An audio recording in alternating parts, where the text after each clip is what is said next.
एकदम सुस्ती काहिली होती थी मेरे को। अभी फिलहाल कराने के बाद एकदम बॉडी एकदम लूज, एकदम हल्का दिख रहा है, एकदम सुकून। बहुत ही अच्छा रिस्पांस मिला है इस बार के नवंबर के सुन्नत डेट्स पे। कई सारे लोग आके जो है ना हिजामा करवाया, हर्बल मेडिकेशन से भी जो है ना फायदा उठाया है। सो कहीं जो है ना स्लॉट्स जो है ना हम लोगों ने एडअप नहीं किए। सो आप लोग कहा गया था कि प्रियर अपॉइंटमेंट्स लेना है, ऑन स्लॉट बुकिंग नहीं होगी। सो इसी को जो है ना चलते हुए जो लोग आना चाह रहे हैं इस बार सैटरडे, संडे और मंडे 3 दिन, यानी कि नवंबर 15, 16 और 17 3 दिन हम लोगों ने सेम ऑफर को एक्सटेंड किया है, जहां पे 40% ऑफ मिलेगा आपको फुल बॉडी सेशंस पे और हर्बल मेडिकेशंस पे, जिसमें आपको माजून, खमीरे वगैरह और जो है ना जिन लोगों को पाइल्स की शिकायत है, हेडेक, माइग्रेन है, इनफर्टिलिटी इश्यूज है, सेक्सुअल प्रॉब्लम्स है, ये सब चीजें जो है ना इंशाल्लाह ताला ट्रीट हो जाएगी।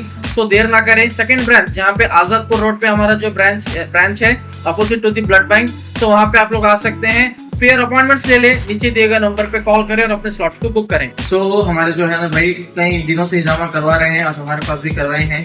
तो आप जो है ऑनेस्ट फीडबैक दीजिए आपका, कि आप जो है ना व्यूअर्स को हमारे क्या बोलना चाहेंगे, आप किस लिए आए थे, कैसा दिख रहा है आपको, थोड़ा सा बताएं।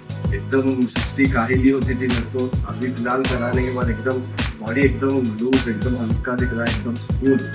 सेकंड जो है एकदम जो है ना बॉडी पे पिंपल्स, एक्ने फेस पे, इसके लिए भी बेस्ट है। पहले भी कराया हूँ और अभी भी करा हूँ। रिजल्ट देख सकते, पूरा मुंह पहले बहुत खराब था, अभी एकदम सिंपल मस्त हो गया।